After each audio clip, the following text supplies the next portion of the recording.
Bom dia a todos, é um renovado prazer contactar com vocês. Estamos hoje, como prometido, analisando a questão sobre a arbitragem, assunto que, evidentemente, embora faça parte do cronograma disciplinar do direito internacional, nós estamos anexando ao contexto da nossa disciplina, para que vocês tenham um certo conhecimento acerca deste instituto. Muito bem, pessoal. Quando se fala em arbitragem, nós vamos dividir o tema em dois capítulos básicos: a arbitragem interna e a arbitragem internacional. Bom, vamos iniciar, então, esta aula estabelecendo que, pelo tipo de relacionamento social que o homem vive, que as empresas sobrevivem e que a estrutura da própria administração, direta ou indireta, tem como meta para solver os seus conflitos, quando se instala litígios entre as partes, sejam pessoas físicas contra pessoas físicas, pessoas jurídicas contra pessoas jurídicas contra pessoas físicas e assim por diante. Quando se instala esta referência litigiosa, na arbitragem, nós estamos colacionando um sistema alternativo ao poder judiciário. Na verdade, quando se opta, ou quando as partes optam pela arbitragem, e vejam bem, esta premissa é muito importante, porque ela se refere à arbitragem estabelecida dentro de um certo contexto, certo? Ou seja, que as pessoas vão optar e não realmente contrapor-se uma à outra, porque elas vão juntas à busca da solução do conflito. E esta solução do conflito, pessoal, é objeto de uma fixação de um elemento que talvez seja aquele que vai facilitar o encaminhamento de medidas judiciais e ainda extrajudiciais acerca de questões que são nitidamente de natureza técnica e que, portanto, elas estão sendo sedimentadas através de uma tentativa de solução judicialiforme de natureza igualmente técnica. Assim sendo, a primeira das grandes inserções que se faz em relação à arbitragem é exatamente o fato de que as partes, ao optarem pela arbitragem, renunciam à prestação jurisdicional do Estado. Ou seja, elas não querem que seu conflito seja resolvido através do Poder Judiciário. Por isso, a arbitragem é método supletivo, é um método que, diante da posição tomada pelo litígio, as partes entendam mais adequado a solução através da arbitragem, certo? Muito bem, pessoal. A única questão que nós temos que excluir da possibilidade de aplicar-se esta jurisdição arbitral é em relação aos chamados direitos disponíveis, ou seja, desculpem, os direitos indisponíveis, ou seja, aqueles direitos que se estabelecem a partir da regra de que dentro de arbitragem só se estabelece vínculos através de conflitos envolvendo direitos disponíveis, certo? De qualquer sorte, esta opção arbitral, ela tem dois contornos bastante claros em termos de nomenclatura. Num primeiro momento, nós já falamos em arbitragem entre pessoas jurídicas de direito privado. e essa nós vamos denominar de arbitragem institucional. Repito, quando a arbitragem envolver pessoas jurídicas de direito privado, esta arbitragem será chamada de arbitragem institucional. E eu gostaria também de esclarecer a vocês que dentro da arbitragem institucional nós poderíamos ainda localizar a inclusão da administração pública, direta ou indireta, que também pode ser sujeito, né, da pretensão arbitral. É importante ressaltar que quando a arbitragem se estabelecer através de pessoas ditas físicas, o ser humano, por exemplo, essa arbitragem será denominada de arbitragem ad hoc, ou seja, aquela em que as partes livremente vão escolher o procedimento que vão se submeter. No caso, não o judiciário, mas efetivamente o procedimento de submissão, que é a arbitragem. Vejam que eu já inicio esta aula dando a vocês informando a vocês uma inovação. Diferentemente do sistema da prestação jurisdicional clássica, na arbitragem, o que nos traz à tona é a ideia de que as partes envolvidas no conflito começam a desenvolver a sua própria autonomia de vontade através do uso desta opção. Assim sendo, em primeiro lugar, eles renunciam à prestação jurisdicional, certo? Em segundo lugar, eles vão optar se esta arbitragem será uma arbitragem de direito, ou seja, envolvendo as próprias regras jurídicas tradicionais, ou se esta arbitragem se formalizar através da equidade. Vejam, há uma clara formalização e possibilidade das partes optarem ou pela arbitragem de direito ou pela arbitragem por equidade. Qual a diferença? Bom, pessoal, estruturalmente a diferença se estabelece exatamente na forma pela qual o árbitro vai se inclinar na hora do julgamento. Se for arbitragem de direito, invariavelmente ele vai se lastrear na lei, em tratados, nos princípios gerais de direito, certo? Ele vai se lastrear nos usos, nos costumes, ou seja, ele vai se basear naquelas mesmas formalizações legais trazidas pelo sistema tradicional do Poder Judiciário. Portanto, o envolvimento do árbitro é deliberar de acordo com o direito.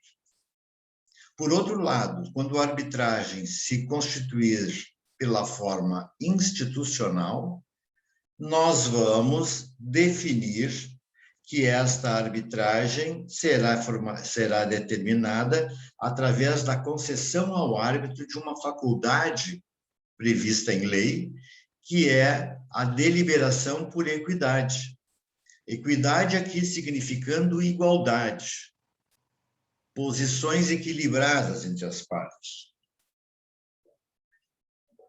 Muito mais que uma mera acepção de direito, a arbitragem por equidade, ela se estabelece através de princípios de justiça ou princípios gerais de direito. Ou seja, aquela possibilidade do árbitro julgar até eventualmente contra o direito, mas muito mais inclinado ao julgamento pela justiça. Ou seja, vamos pegar um exemplo assim bem característico, a questão envolvendo o direito à propriedade. Direito à propriedade é um direito inquestionável, inclusive uma das cláusulas pétreas da Constituição, que ora foi eventualmente temperada com a necessidade de verificação né, da recomendação social dessa propriedade. Isto realmente ocorreu em virtude desta, digamos, desta modalização, maleabilização do princípio básico, ou seja, a verificação do interesse social sobre a propriedade é, de fato, já um requisito de equidade.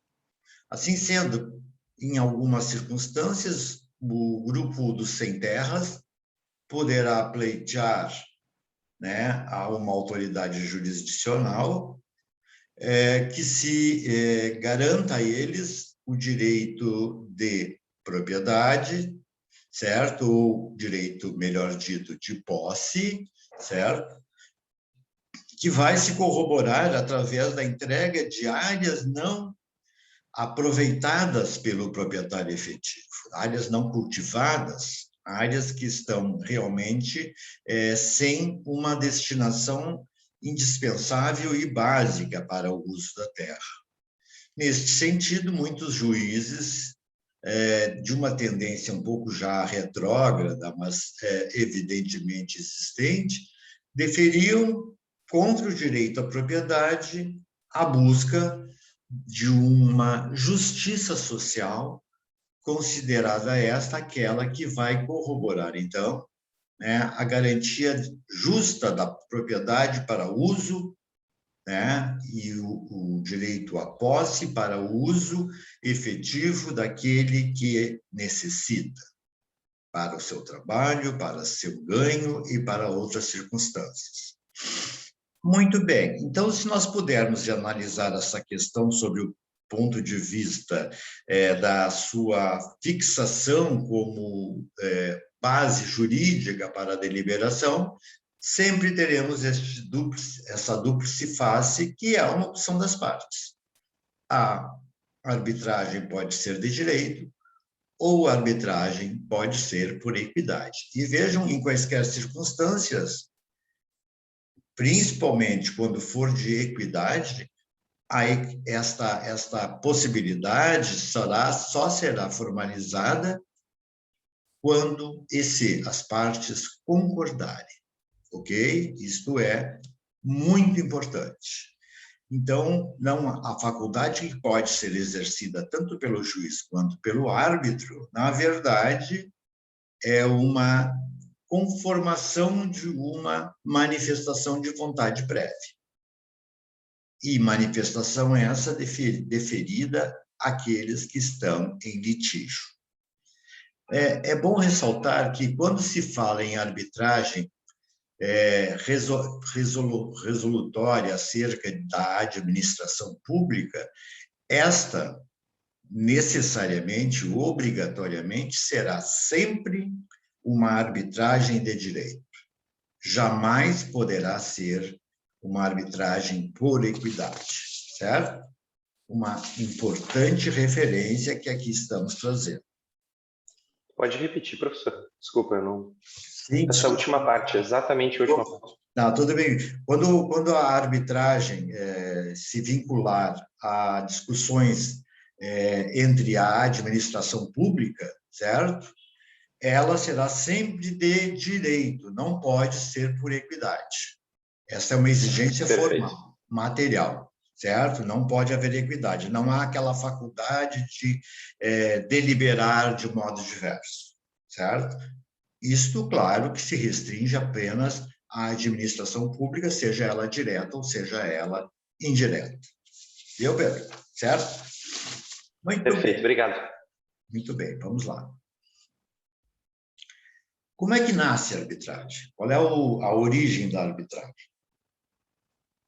Bom, eu já estabeleci de plano a ideia de que a arbitragem se formaliza através de uma manifestação de vontade das partes. Não há, assim sendo, uma arbitragem espontânea, imediata, que vá determinar a inserção para julgamento de um conflito se as partes não se manifestarem. Ou seja, só se estará constituindo a instituição arbitral quando, e exclusivamente quando, as partes concordarem. isto é, nuclear. Não há outra hipótese. Até porque elas têm que renunciar ao Poder Judiciário, renunciar à aplicação de normas vinculadas ao Poder Judiciário, certo? E toda a arbitragem inicia por uma convenção, então, entre as partes. Vejam, antes mesmo de qualquer operacionalização do sistema, a arbitragem inicia-se por uma convenção de arbitragem. Uma manifestação de vontade, um acordo entre as partes estabelecendo que suprimem a aplicação do Poder Judiciário e optam pela realização das decisões e soluções do conflito através do procedimento arbitral. Esta convenção de arbitragem, né, ela toma duas feições básicas. A primeira feição, a chamada cláusula compromissória. Repito, cláusula compromissória. A cláusula compromissória, como convenção de arbitragem, é aquela onde as partes vêm se submeter à arbitragem e vão estar referenciadas aos litígios que possam surgir. Ou seja, não há litígio ainda. Elas estão conformadas na ideia de resolverem seus conflitos, eventualmente emergentes, através da arbitragem. Vejam que esta consideração relativamente à cláusula compromissória é, portanto, anterior ao litígio, certo? E resulta da pactuação sobre a adoção deste método de solução de controvérsias. Vejam como isso pode ocorrer. Invariavelmente, na forma de um contrato que já foi pré-formalizado entre as partes. Isto muito comum na esfera do direito internacional, mais especificamente na estrutura da chamada arbitragem internacional. De qualquer sorte, também na ordem interna, muitos conflitos emergem de contratos. E a cláusula compromissória é aquela que vai ser inserida no contrato. Vamos imaginar a cláusula 28ª. Ela vai ser inserida no contrato como condição sine qua non para o cumprimento do contrato. Por exemplo, cláusula 20ª, as partes, em comum acordo, ajustam que, para a solução de suas controvérsias, optam pelo sistema arbitral. Vejam que a apresentação desta cláusula compromissória é uma apresentação aberta. Eu simplesmente deliberei pela arbitragem, eu não, as partes, né? Simplesmente deliberaram pela arbitragem. Assim sendo, no momento em que elas optaram para aplicar a arbitragem em seus futuros litígios, nós podemos também referenciar essa mesma cláusula com outros elementos que seriam necessários, eventualmente, para o complemento desta cláusula aberta. E isto ocorre através da segunda fórmula de arbitragem, que é o chamado compromisso arbitral. Repito, compromisso arbitral. O compromisso também, então, é uma convenção de submissão à arbitragem pelas partes e que pode ser judicial ou extrajudicial. Na hipótese do contrato, nós temos uma submissão extrajudicial. As partes elaboraram um contrato e ali definiram a incidência da arbitragem. Mas não só isso, elas convencionam mais do que isso, como vamos fazer referência em seguida. Quando se trata de uma deliberação vinculada a um processo já em andamento, As partes têm o poder de, durante a tramitação deste processo, estabelecer, como exemplo de conciliação, a transformação do feito judicial em arbitral, para o que vão solicitar ao juiz que, evidentemente, consigne esta decisão das partes para que, a partir de então, esta ação seja resolvida e emergir desta já a instituição do sistema arbitral. Então, vejam, estas duas fórmulas de compromisso arbitral, elas são basicamente estruturadas quando o conflito já ocorreu. Ou seja, ela é atual ao conflito. Ela nasce quando do conflito. Ou seja, as partes vinham desenvolvendo aquele contrato, normalmente, quando surgiu um conflito, e elas, então, ou verificando a existência da cláusula compromissória, né, ou mesmo deliberando a partir de então a aplicação de um compromisso arbitral, elas vão estabelecer, então, que, diante das circunstâncias determinadas pelo litígio X, as partes em comum acordo deliberam. 2 pontos. 1. A instituição do sistema arbitral. 2. A indicação do árbitro, ou a determinação de quem será indicado ou designado como árbitro, né? 3. Vamos designar o objeto da discussão. Como o litígio já se colocou, nós podemos ter claramente a ideia, olha, nosso litígio está envolvido no inadimplemento daquela obrigação, por exemplo, né? E, em virtude disso, nós temos que considerar que se mostra necessária a intervenção arbitral, e o nosso objeto, então, é o artigo 12 do mesmo ajuste, ou simplesmente enunciando quais são as bases desse litígio e o que se quer deliberar, certo? Então, vejam, o árbitro, ao receber este litígio, ele já sabe até as medidas pelas quais ele vai decidir. Ele não pode decidir fora do pedido, ele não pode decidir acima do pedido, nem menos do que o pedido, certo? Então, vejam, esta limitação no sistema de que autoriza as partes também estabelecerem um objeto demonstra novamente a grande possibilidade das partes estarem diretamente vinculadas no conflito frente ao árbitro. Muito bem. Por seu turno, este compromisso, então, pode ser firmado diante de um juiz, como já falamos, em virtude de um processo já em tramitação, certo?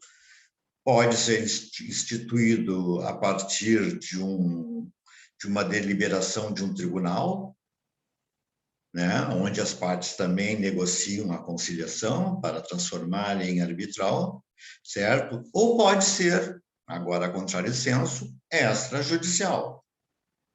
Quando for extrajudicial e as partes querem estabelecer este compromisso arbitral, elas vão celebrar isso através de um documento escrito e assinado por 2 testemunhas.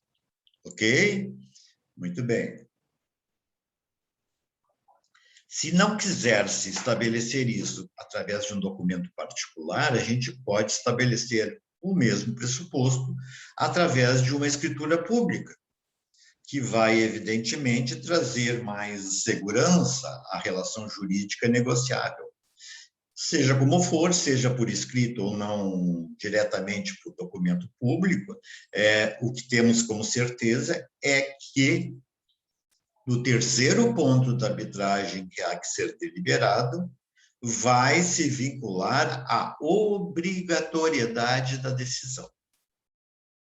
Ou seja, as partes em comum acordo se comprometem antecipadamente a cumprir a decisão arbitral.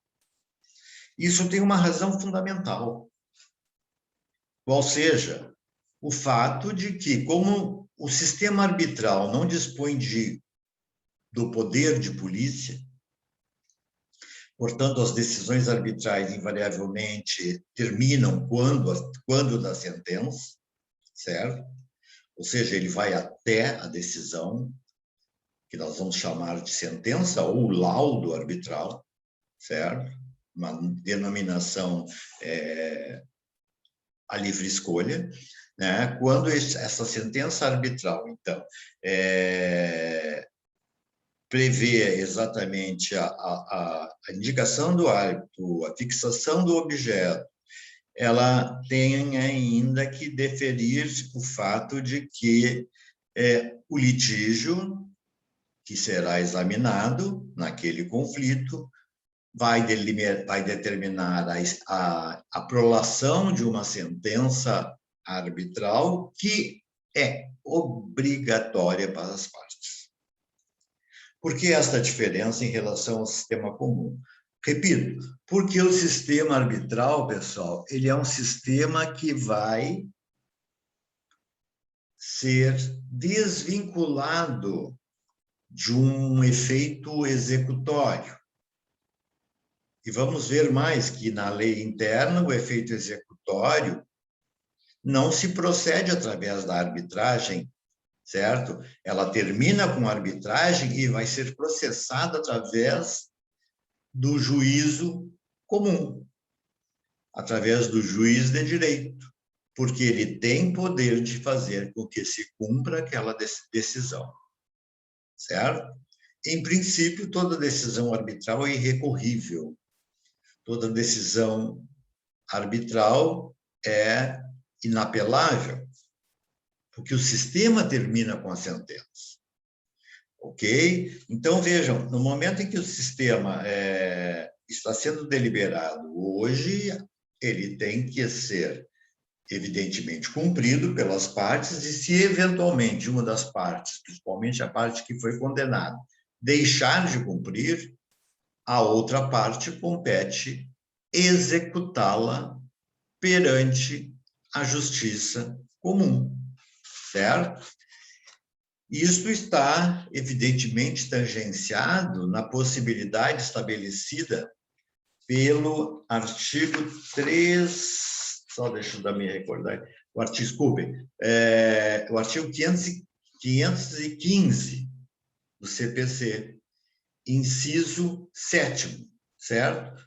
Então, o artigo 515, inciso 7º do CPC, vai dizer que o laudo arbitral, a sentença arbitral, é título executivo judicial, portanto, diretamente executável perante o Poder Judiciário.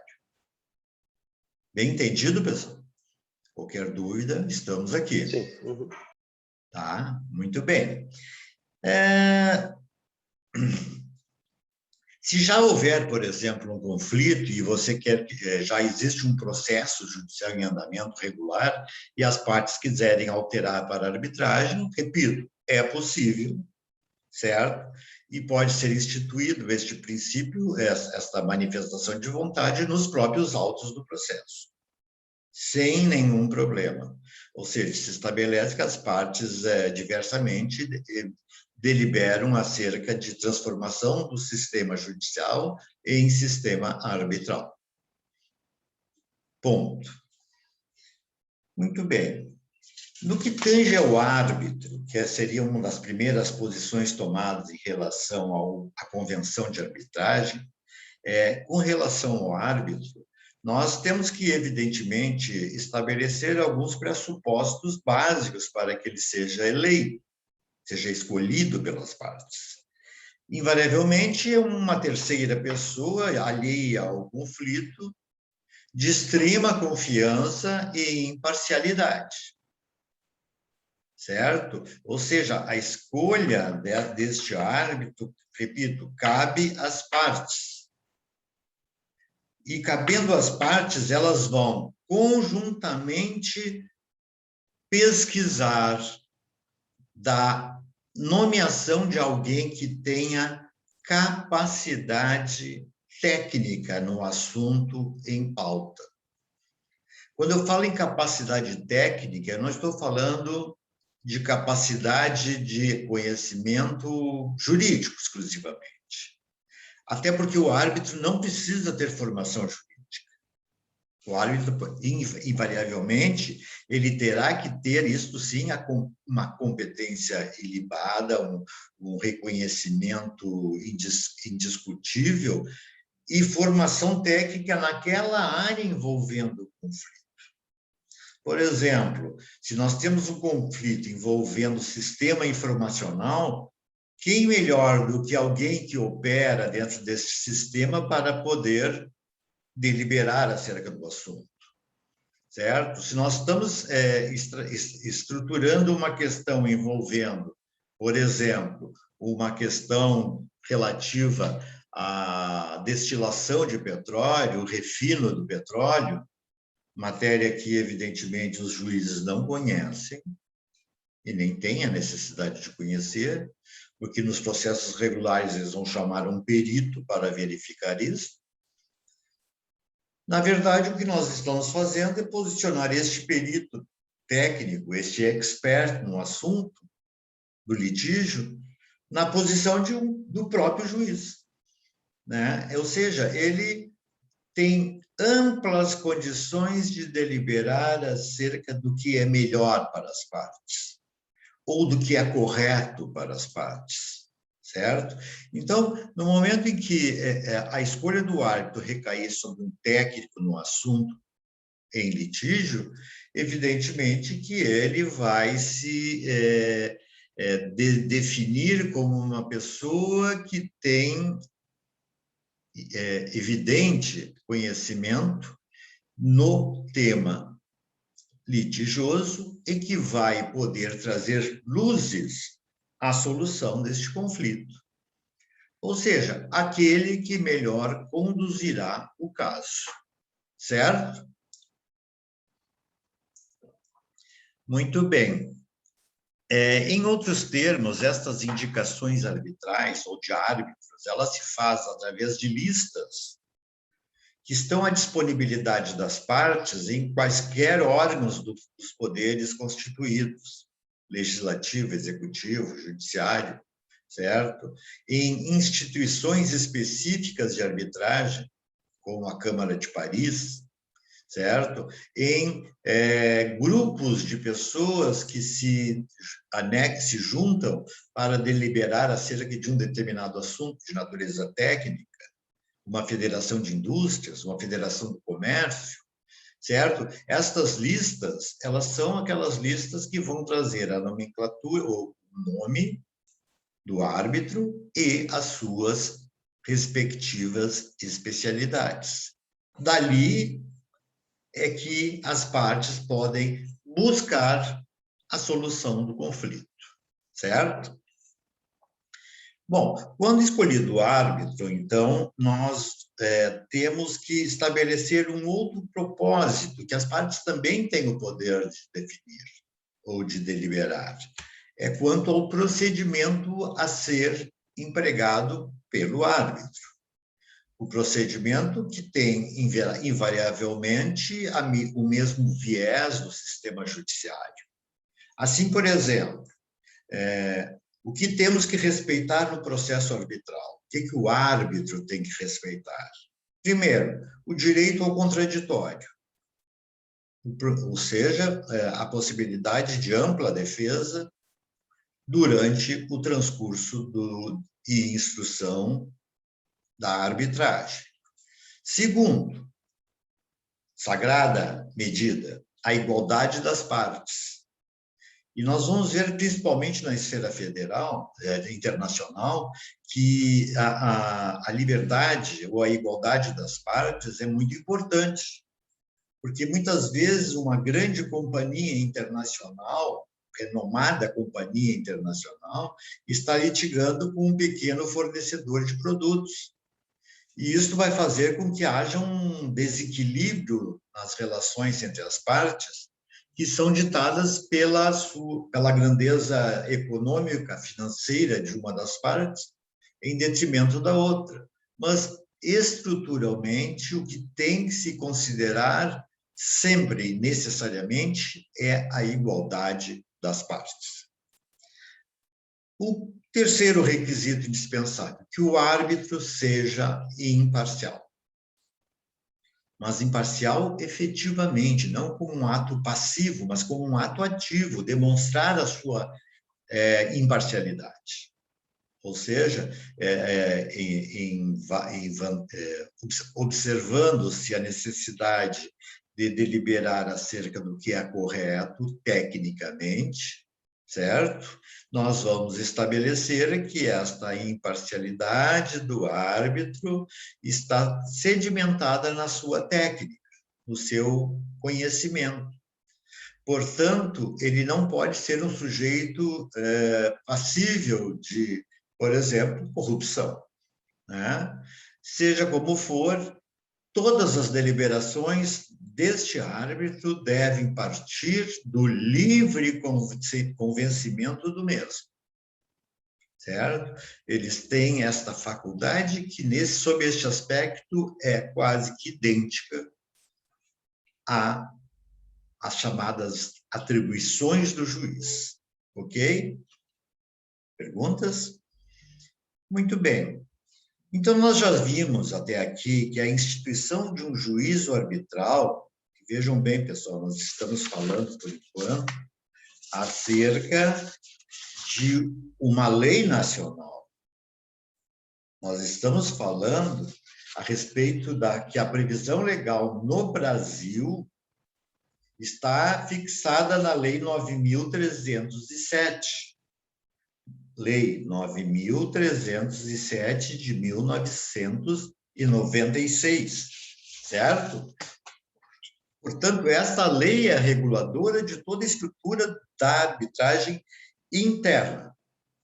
E eu não posso entrar na arbitragem internacional sem que a gente se manifeste acerca da arbitragem interna, certo? Então, vejam, no momento em que foi instituído o juízo arbitral, seja pela cláusula arbitral, seja pelo compromisso arbitral, certo? Ele deve ser levado adiante pelas próprias partes. Ou seja, as partes têm que se ajustar. Olha, o árbitro, numa primeira reunião que manteve conosco, pediu que se marcasse dia e hora para o julgamento, se determinasse a formalização. Neste meio tempo, uma das partes diz não, eu não vou mais participar. Pode. Só e exclusivamente poderá haver desistência do juízo arbitral se ambas as partes assim delimitarem.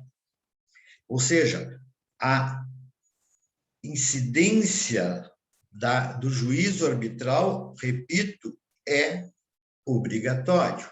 E se uma das partes se afastar do sistema, certo?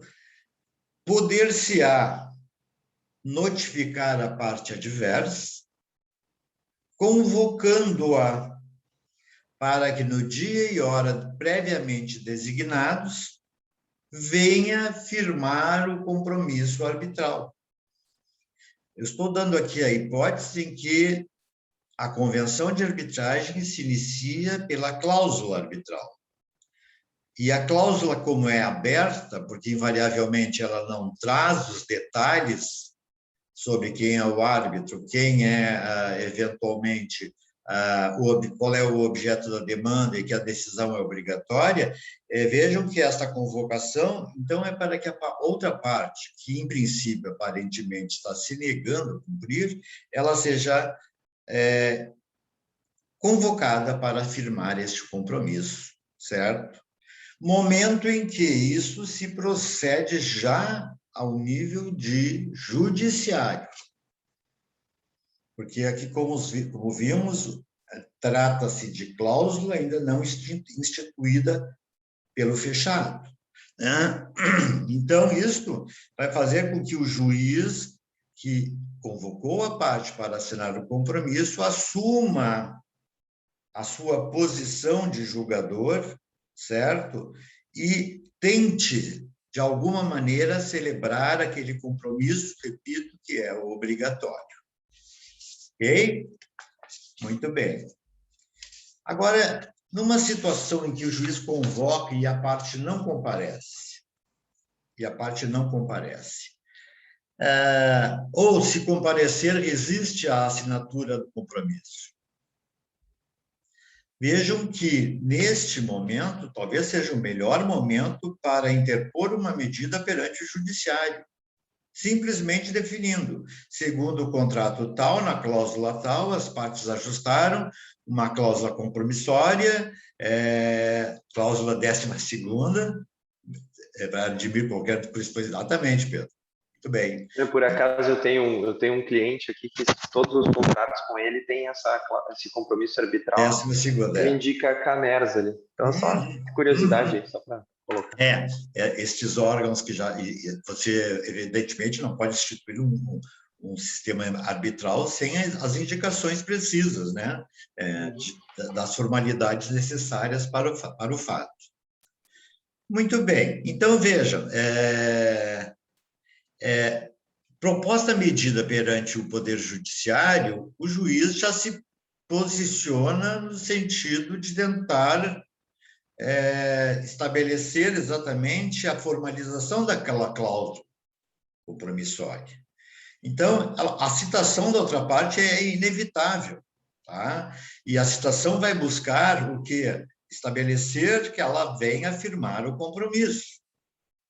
É óbvio que também aqui temos que obedecer o contraditório. Se ela quiser se defender dizendo que aquela opção é inválida, é nula, é anulável, seja o que for, é um direito que lhe assiste, certo? De qualquer maneira, presentes as partes, na frente de um juiz, estas tentarão uma primeira conciliação. E essa conciliação busca muito mais do que outra coisa, não resolver o conflito, mas levar o conflito à arbitragem, certo? Muito bem. Então, vejam, se não houver sucesso por parte do juiz, o que ocorre? Sendo impossível a afirmação do compromisso, o juiz vai decidir. Vai ouvir o réu, que aqui se tornou réu. Antes ele era meramente autor, porque na arbitragem, como ambos buscam a solução, não poderíamos qualificar ninguém de réu.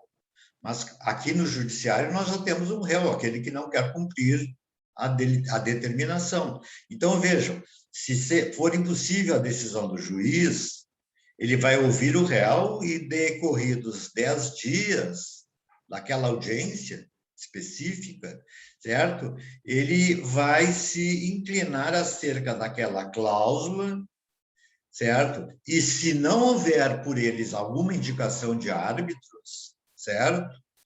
Ouvidas as partes, o próprio juiz vai nomear um árbitro, este que será único, certo? Ou seja, o juiz vai complementar a falta de consentimento da parte, indicando um árbitro e obrigando a formalizar o sistema arbitral. Obviamente que vocês têm consciência de que, ao ser nomeado, o árbitro não se queda inerte, ele pode também não aceitar o compromisso. Ele pode não aceitar a indicação que lhe é feita, por N razões, desde motivos de foro íntimo até questão de impedimento de saúde, ou impedimento legal, ou falta de conhecimento técnico sobre aquele assunto, etc., etc. e tal. Ok? Muito bem. No momento que o árbitro aceita, ele passa a ser o presidente da instrução arbitral. E, para tanto, ele vai ter que deliberar também acerca da existência efetiva do fato, da validade da possibilidade de instituição arbitral e da eficácia da convenção, certo? Fato, então, que já é objeto de decisão pelo próprio árbitro. Aqui não se recorre mais ao sistema judicial, certo? Muito bem. Se no compromisso arbitral, acho que vocês já entenderam bem a diferença da cláusula e do compromisso, né? Qualquer coisa eu retomo. No compromisso arbitral, se houver recusas para o ofício pelo árbitro, tá?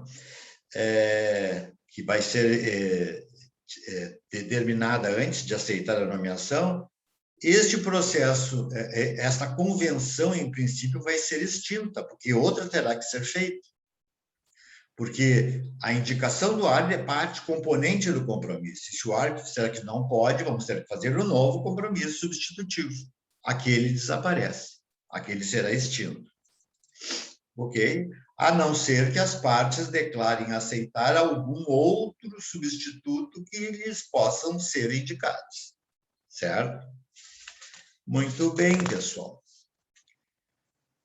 A primeira medida na formalização de um procedimento arbitral é a conciliação das partes.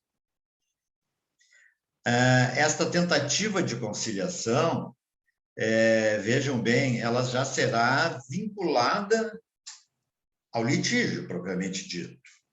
Ou seja, há possibilidade da negociação interpartes para resolver a questão sobre tal fato, se houver, e as partes concordarem, este acordo será homologado por sentença. Certo? Então, extingue-se o processo com julgamento de mérito. Extingue-se o processo com julgamento do mérito, porque a decisão foi homologada neste sentido. E outra, repito, a decisão vale como um título executivo judicial. Título executivo judicial na forma do artigo 515, 7º do CPC. Ok? Portanto, imediatamente e regularmente executável. A lei brasileira prescinde da homologação de laudos arbitrais que tenham essas características. Certo? Seja como for, após a tentativa conciliatória, o árbitro vai instruir o procedimento de acordo com as formas legais, né, que lhe estão à disposição, que são as mesmas do juiz. Ele pode ouvir o depoimento das partes, ele pode ouvir testemunhas, ele pode determinar perícias, certo? E quaisquer outras que ele entender necessárias, seja por requerimento das partes, seja de ofício. Agora, a presidência do sistema arbitral pelo árbitro ou pelos árbitros, ele pode ser mais de um árbitro, certo? Ou um corpo de árbitros. Esta presidência, ela é livre para tomar a fórmula da instrução que melhor convier ao árbitro. Ou seja, se a questão se cinge, por exemplo, à mera interpretação de uma questão de natureza técnica e o próprio árbitro, ouvindo exclusivamente o depoimento das partes, pode deliberar, não há por que se alongar mais ainda o procedimento, encerrando-se por aí, certo? Então, vejam que esta formalização quanto à instrução é quase que idêntica ao sistema judicial. Concordam? Certo? Tudo bem. E eventual necessidade de uma medida cautelar, pessoal.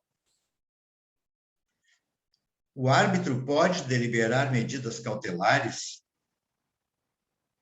ou seja, medidas coercitivas cautelares. Evidentemente que lhes falta, para tanto, o poder de polícia, novamente, que é consubstanciada na presença de um oficial de justiça, da força pública, da polícia, da brigada militar, do exército brasileiro, se for o caso. E só quem tem este poder de polícia aqui, estruturado, é o poder judiciário. Então, as medidas cautelares poderão ser requisitadas pelo árbitro ao juiz competente, certo? E este juiz é que vai encaminhar a medida cautelar. Sendo ela cumprida, retorna ela à arbitragem para o prosseguimento da própria instrução. Ok? Muito bem. Por outro lado, nós temos ainda que analisar a questão da sentença arbitral. Sobredito anteriormente, e repito, laudo arbitral. Tá? Qualquer termo está correto. Então, vamos lá. A sentença ou laudo arbitral será também procedido no prazo, ouçam bem, que as partes requisitarem. Ou seja, em princípio, são as partes que vão definir este processo, tem que ser julgado daqui a 3 meses, até 3 meses. Esta liberdade das partes, que na verdade não é obrigatória, não é determinante de uma coerção sobre a figura do árbitro, mas é no sentido de preservar as situações determinadas em função do conflito.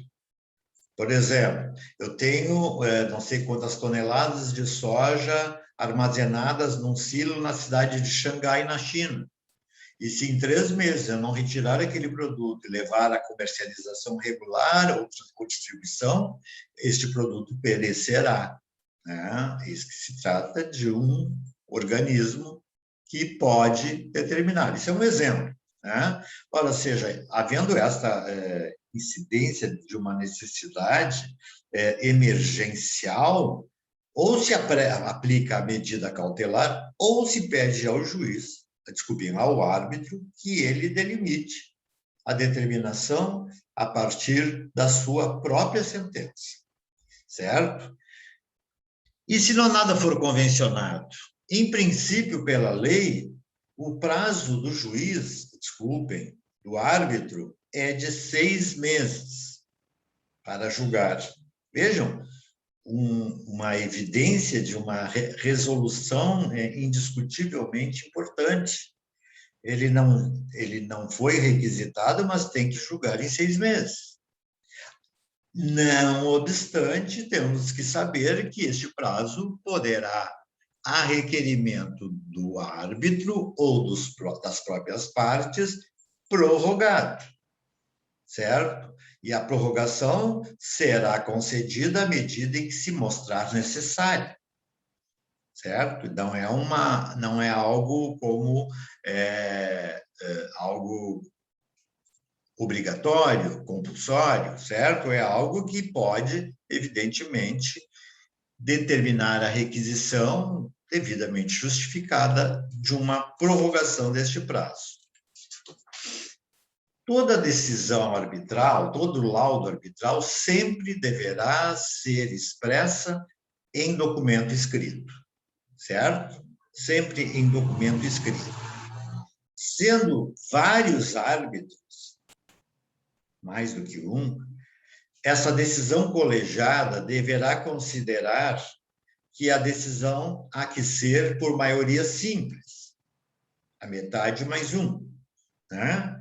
E se houver, eventualmente, empate na decisão entre os árbitros, quem vai funcionar como desempatador é aquele que foi nomeado como presidente do tribunal arbitral ali criado, certo? Então, essas duas considerações são importantes. Decisão sempre tomada por maioria dos árbitros, maioria simples, e, havendo empate, o desempate através do presidente do tribunal arbitral. Um outro aspecto que pode ocorrer perfeitamente, e lá no início nós dissemos que a arbitragem só cabe em relação a direitos disponíveis, é se na controvérsia ocorrer da incidência de um direito indisponível. Isto só será deliberado também através do Poder Judiciário, certo? Através do Poder Judiciário. Muito que bem. Então, vejam, a possibilidade, a existência ou não desses direitos indisponíveis será julgada pelo Judiciário, que vai suspender o procedimento arbitral, isto é ato que invariavelmente o próprio árbitro determina, seguindo-se após uma sentença judicial ou um acórdão, conforme o caso. Transitado em julgado, o processo, neste caso de arbitragem, ele não tem fator recursal, não tem efeito apelativo, com algumas exceções, pessoal. Como, por exemplo, na questão do Mercosul. No Mercosul, a decisão de conflitos entre Estados-membros do Mercosul, ela se estabiliza, ela se formaliza através da arbitragem. E esta arbitragem no Mercosul recebeu um reforço de um chamado Tribunal Arbitral de Apelação. Este Tribunal Arbitral de Apelação, ele vai rever as decisões dos árbitros de primeiro grau, certo? Isso é uma exceção à regra. Também no sistema europeu, o mesmo ocorre. O sistema pode ser julgado por arbitragem, certo? Regularmente estabelecida, né? E essa arbitragem é que vai prevalecer sobre as decisões das partes, e o trânsito em julgado, evidentemente, poderá ser obstado pela interposição de recursos, lá junto à União Europeia, né? Porque lá existe um sistema também de efeito recursal. Repito que o artigo 515, inciso 7º do CPC, fala que a sentença arbitral é título executivo judicial. Se ela foi considerada como título executivo judicial, o seu cumprimento pode ser feito diretamente no judiciário indicado ou competente. Ainda na conclusão da questão arbitral interna, a questão da sentença e da sentença nula. Quando é que uma sentença arbitral é nula? Na verdade, são 6 as considerações a serem feitas. A primeira, será nula a sentença se a convenção de arbitragem for nula. Ou seja, se o compromisso ou a cláusula forem nulos. Isto vai invalidar todos os atos subsequentes. Segundo, a sentença arbitral será nula se ela emanou de quem não podia ser árbitro. Ou seja, a pessoa que funcionou como árbitro não tinha, por exemplo, conhecimento técnico para tanto, né? Ou não tinha respaldo corporativo para o exercício daquelas funções, etc. e tal. Terceiro motivo, não contiver os requisitos do artigo 26 da Lei de Arbitragem. Dá um tema aí para o nosso amigo Pedro. Pedro, por favor. Me vê o que diz o artigo 26 da Lei de Arbitragem, por favor. Tu tens a Lei de Arbitragem aí contigo? Eu abro agora. Tá bom, por favor. Artigo 26. 26 da Lei de Arbitragem. 9.307. Aí. Quer que eu leia? Claro. Beleza. São requisitos obrigatórios da sentença arbitral. Inciso primeiro, o relatório, que conterá os nomes das partes e um resumo do litígio. Inciso segundo, os fundamentos da decisão, onde serão analisadas as questões de fato e de direito, mencionando-se expressamente se os árbitros julgaram por equidade. Certo. Inciso terceiro, o dispositivo, em que os árbitros resolverão as questões que lhes forem submetidas e estabelecerão o prazo para o cumprimento da decisão, se for o caso. E, inciso quarto, a data e o lugar em que foi proferido. Exato. Parágrafo único. A sentença arbitral será assinada pelo árbitro ou por todos os árbitros. Caberá ao presidente do tribunal arbitral, na hipótese de um ou algum dos árbitros não poder ou não querer assinar a sentença, certificar tal fato. Ok. Muito obrigado, Pedro. De nada. Vejam, então, pessoal, que o artigo 26 estabelece a forma pela qual o laudo arbitral deva ser consignado. É, na verdade, quase que idêntica à forma pela qual a sentença judicial deva ser formalizada. Então, este requisito, evidentemente, é indispensável para a validade da sentença arbitral. Seguinte, 4. Quando a sentença for decidida fora dos limites da convenção de arbitragem. Nós falamos que na convenção de arbitragem, principalmente no compromisso arbitral, nós temos a circunstância de que nós vamos estabelecer claramente qual o objeto, não pode julgar fora, dentro, mais acima, mais abaixo. Ela tem que estar dentro daqueles limites. Se ela julgou fora desses limites, a sentença é nula também. E depois, número 5, não decidir o litígio de arbitragem propriamente dito. Se o árbitro não conseguiu decidir o litígio, que ele emana uma série de razões e fundamentos e a decisão propriamente dita não existe.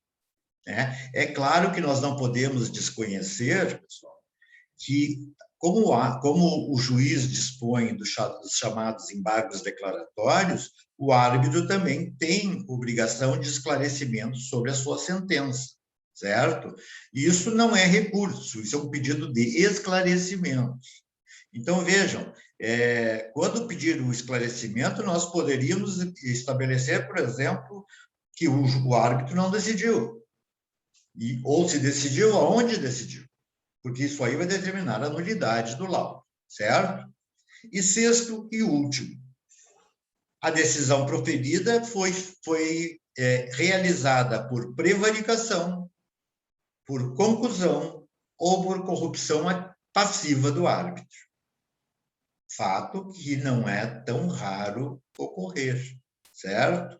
E se o árbitro, entre aspas, se vendeu por algum motivo, ou garantiu a possibilidade de êxito ou não êxito na forma imposta por uma das partes, evidentemente que ele estaria incidindo na ineficácia absoluta do seu sistema.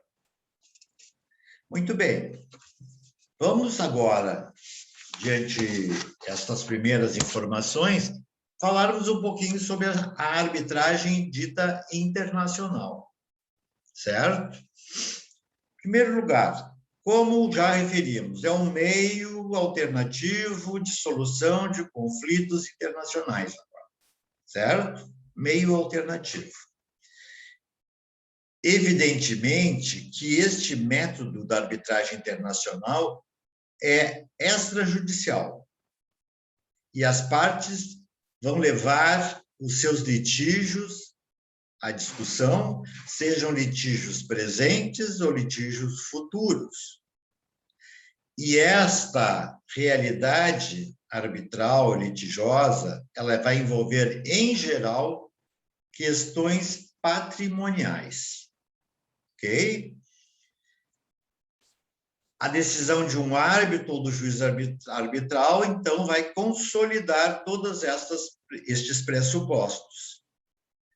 E mais, esta arbitragem equivale a uma sentença judicial, certo? Como já vimos. Nós temos como elemento nuclear a fundamentar o sistema da arbitragem internacional, a chamada Convenção de Nova York, e depois eu vou fazer uma referência mais específica. A Convenção de Nova York refere que se trata de um acordo escrito no qual as partes optam pela arbitragem de acordo com as suas relações jurídicas, sejam contratuais ou não contratuais. Bom, um conceito bem singelo que foi trazido e de largo espectro dentro do sistema. É óbvio que, como já vimos também, no Brasil, este gênero de solução, ela inicia-se pela convenção ou pelo compromisso, ou a cláusula compromissória, certo? Estes dois elementos são os que dão início ao sistema propriamente dito. Eu acho que não seria muito adequado agora repetir o que é a cláusula, o que é o compromisso, mas vamos lá, só para não deixarmos em branco. A cláusula compromissória é um contrato onde as partes recusam o judiciário e optam pela arbitragem geral procedida na fórmula do próprio contrato que foi elaborado.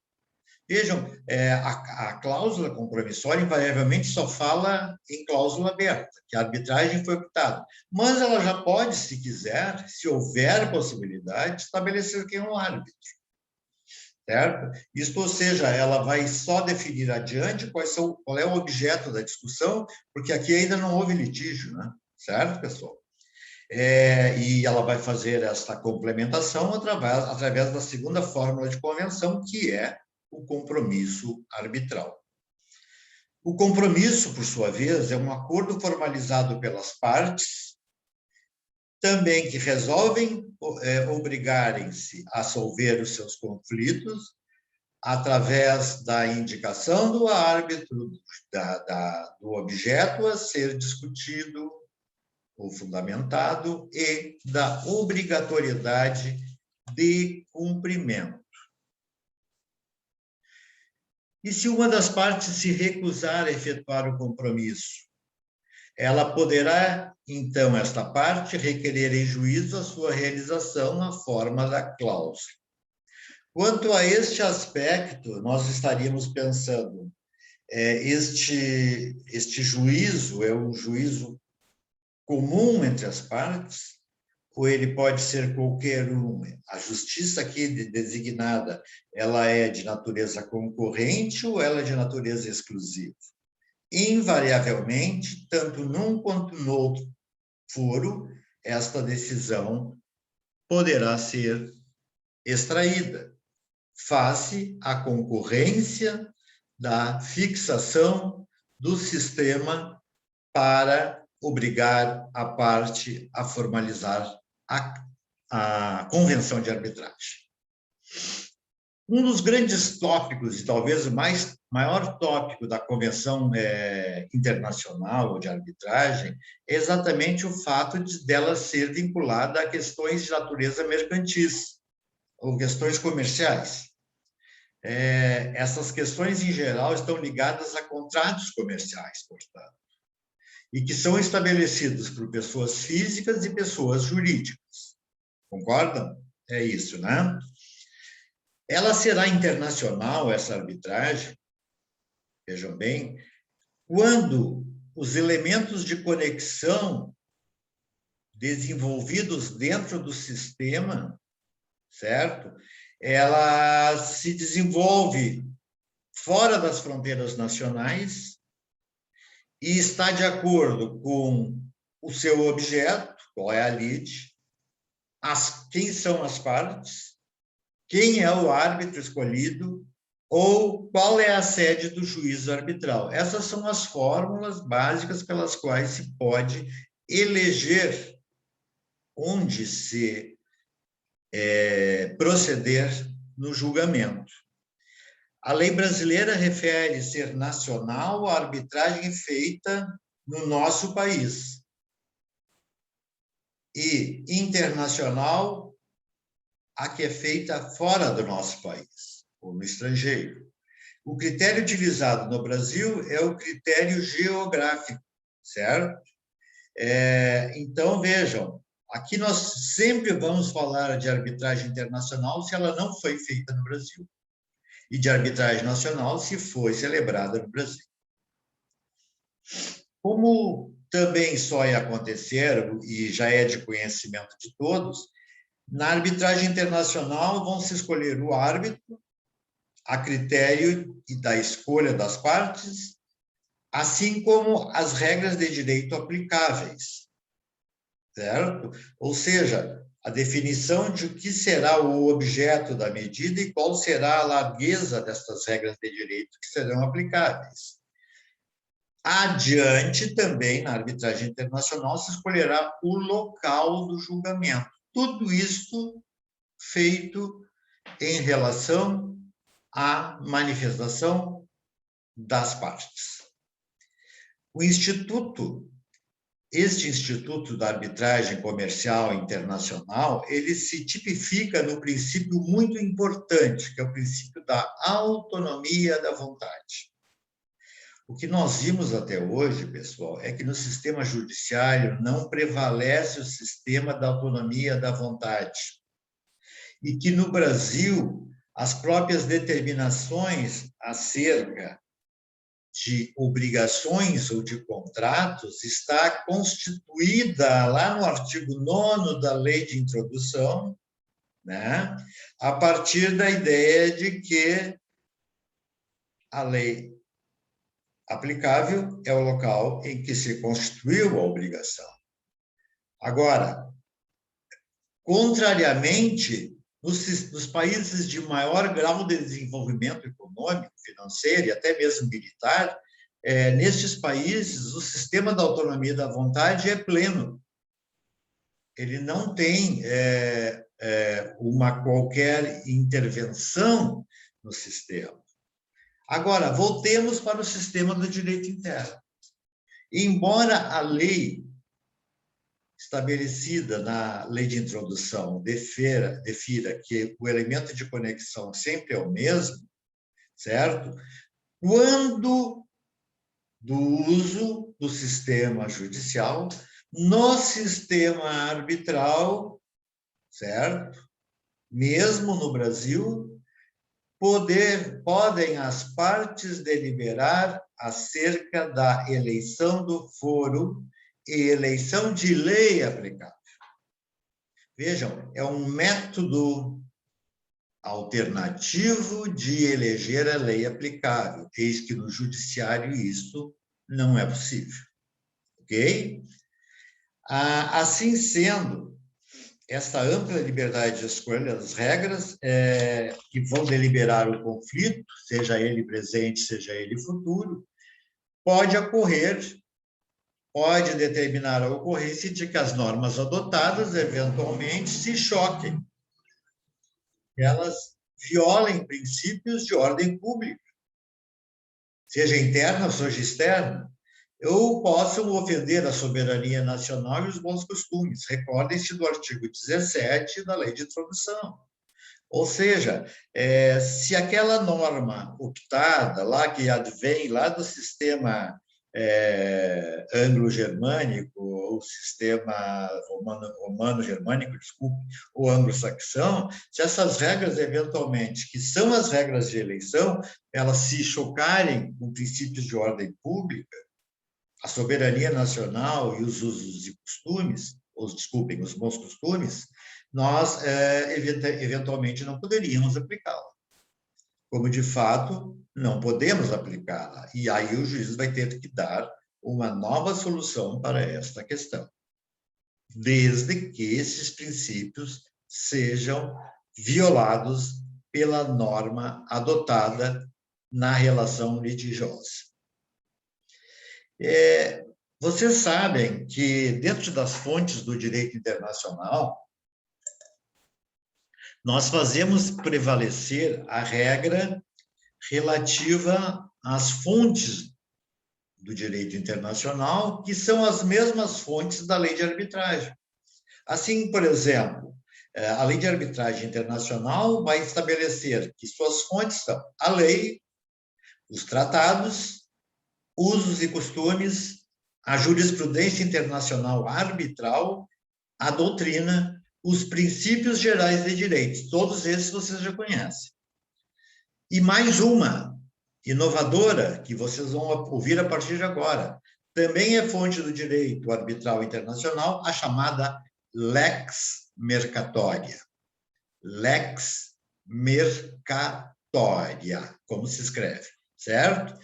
Então, vejam, o que é a lex mercatoria? E por que ela é uma fonte do direito internacional arbitral? A lex mercatória é um conjunto de regras reconhecidas internacionalmente, não só reconhecidas, como utilizadas internacionalmente. Elas não possuem qualquer vínculo com os sistemas nacionais. São alheias a qualquer ordenamento jurídico, certo? E se fundamentam estruturalmente nos usos e costumes, certo? De determinados locais no mundo. Então, estas premissas invocadas pela lei mercatória vão definir a criação de certas definições novas em relação, novas entre aspas, né? Novas no sentido de não reconhecidas antes, como as chamadas cláusulas padrão, os chamados contrato tipo e outras práticas internacionais. Nós temos que entender que a lex mercatória, na verdade, nasce lá daquelas velhas relações comerciais que transcorriam-se do período feudal entre estados europeus. Ou seja, todas as normas ditas ou vinculadas à chamada lex mercatória originam-se exatamente dessas práticas. Por exemplo, um pescador do norte da Noruega traz o seu pescado até o porto italiano para... eu estou usando o termo porto italiano, na verdade, a Itália nem existia na ocasião, a República de Gênova, a República de Veneza e assim por diante. Então, vamos imaginar, lá na República de Gênova, então, este produto lá, vindo da Noruega, trazia consigo um grande problema de natureza relacional entre as partes. O norueguês quer vender o produto e o italiano quer comprar. Como é que eles chegam a este acordo?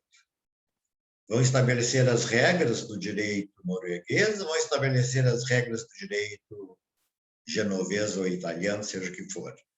Ora, aqui nós tínhamos um problema que já iniciava-se pela grande questão idiomática. Um não entendia o que o outro falava. Na verdade, este sistema ele foi ensejador da criação de tipos, fórmulas de natureza gestual que vão determinando, através de sinais, a possibilidade de um ou outro acordo a ser definido. E isto foi sendo consolidado com o tempo. Dentre estes termos, nós temos os chamados incoterms. Estes incoterms, eu gostaria e pretendo falar com vocês a respeito ainda, eram normas de lex mercatória e estabeleciam o quê? Basicamente, em 3 letrinhas, eles estabeleciam como desenrolar-se-ia a questão entre vendedor e comprador, o trânsito até a chegada do produto ao porto de destino, a fórmula do pagamento dos respectivos impostos, etc., etc. e tal. Então, vejam, por exemplo, um dos incoterms, o preço FOB, F-O-B, F-O-B.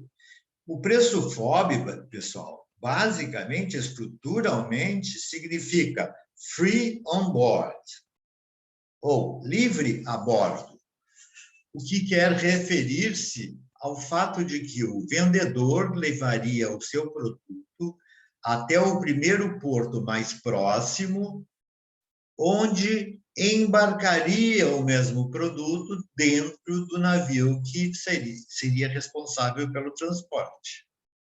E aqui se fixava que a obrigação do vendedor iria até este ponto, a entrega do produto a bordo do navio. E que, a partir deste momento, entre o trânsito, a chegada, até a entrega lá no estabelecimento do comprador, isto corresponderia a uma obrigação do comprador. Vejam que a definição do FOB já está estabelecendo todos esses elementos. Assim, temos o preço CIF, o preço ex-works, entre vários outros, são 16 os incoterms que regulam a sistemática das relações comerciais internacionais, certo? Bom, então, este instituto da Lex Mercatoria está buscando, acima de tudo, adotar os princípios gerais de direito, ou seja, as premissas éticas e morais sobre o assunto, os usos e costumes arraigados nas comunidades, certo? Formando entre si um conjunto de normas que hoje já tem reconhecimento mundial. Ou seja, este reconhecimento que vai se estabelecer dentro daqueles mesmos pressupostos que, por exemplo, eram desenvolvidos no transcurso da Idade Medieval, do tempo da Idade Média. A nova Lex Mercatoria são, portanto, normas chamadas de anacionais, ou sem nacionalidade, o que já ajuda formalmente a evitar o conflito de leis, né? Sendo elas anacionais e tendo a validade específica considerada, elas não têm, então, nenhuma origem em qualquer ordem jurídica. Elas são, no entanto, um direito transnacional entre países. Este direito é formado, então, dentro da ordem jurídica, como uma fórmula de unificação das regras vinculadas ao direito do comércio internacional. Ok? Agora, pessoal, já quase concluindo, nós vamos falar um pouco sobre os contratos internacionais e a lei modelo de arbitragem. A integração internacional entre os povos determinou o surgimento de vários contratos internacionais ou várias espécies de contratos internacionais. E exatamente esta amplitude de contratos que poderiam ser criados, seja pela formalização de um ordenamento jurídico ou de outro, eles começaram a gerar conflitos. E esses conflitos passavam a ser objeto de uma grande discussão, e uma grande discussão acadêmica, só um minutinho, por favor, uma grande discussão acadêmica, à medida em que o seu uso era eventualmente tangenciante de um impedimento à ordem pública, aos bons costumes, à soberania nacional. Então, o uso da arbitragem, chamada extrajudicial, ela se mostrou mais do que adequada à necessidade definida pelos Estados. Então, vejam, o uso da arbitragem dita extrajudicial vai ocorrer, então, em função de vários problemas incidentes no próprio sistema judiciário, que vocês todos conhecem. Isso não é uma realidade, não é só brasileira, não. É uma realidade mundial. Vejam, o elevado custo das custas judiciais, um dos elementos. Segundo, a morosidade da justiça. Terceiro, a falta de conhecimento específico dos juízes sobre determinados assuntos. A falta de previsibilidade acerca das decisões tomadas. E o exagero imenso do sistema recursal. Tudo isso faz com que o homem tivesse necessidade de repensar nesses sistemas, senão nós estaríamos absolutamente presos a uma infinidade de fórmulas, métodos e discussões que não nos levariam absolutamente a nada. Então, vejam, a arbitragem entra aqui, como se diz, uma luva, né? Ela, na verdade, além de tudo isso, ainda permite que as partes elejam a lei aplicável. Isto que, no sistema brasileiro, por exemplo, é proibitivo. A utilização da lei aplicável no sistema arbitral é uma realidade, mundo afora, é uma realidade também no Brasil. É uma alternativa para que se possa escolher a lei aplicável. Então, vejam, este instituto, em cima de todas essas considerações, torna atraente e segura para o operador do direito. Ela é rápida, ela é célere, ela tem várias vantagens, né? E, como tanto, um número cada vez maior de países recorrem ao mecanismo arbitral, certo? Visando buscar aquela chamada lei modelo de arbitragem, que eu vou depois dar aqui para vocês, certo? Vou deixar dentro do nosso Moodle, certo? Esta lei modelo de arbitragem, então, ela será operacionalizada como um mecanismo que vai harmonizar o comércio mundial, ok? De qualquer sorte, a arbitragem, como já vimos, é um sistema simples, sem rituais ou solenidades, e muito menos formalismos exagerados. E outra, além de célere, o sistema arbitral pode ser sigiloso, se as partes quiserem, o que, aliás, ajuda perfeitamente a evitar-se a publicidade de certas questões envolvendo litígios, e envolvendo, inclusive, a questão da propriedade intelectual, que não possa ser divulgada, envolvendo as marcas, as patentes, e todas as fórmulas pelas quais se operacionaliza o próprio comércio internacional. Para os mesmos efeitos, eu falei da Convenção de Nova York, eu vou falar, então, agora da criação da chamada UNCITRAL, como se diz, essa é uma sigla, UNCITRAL, UNCITRAL, que nada mais é do que a Comissão das Nações Unidas para o Comércio Internacional. Até a próxima, Pedro, obrigada. Já estou terminando, viu? Aproveita e faz o levantamento da tua questão aquela agora, certo? Em 21/6/85, foi criada, então, a UNCITRAL, que tem sido empregada em quase todas as transações comerciais, certo? E a que denominamos de chamada lei modelo, base da uniformização da arbitragem internacional. E aqui terminamos, pessoal.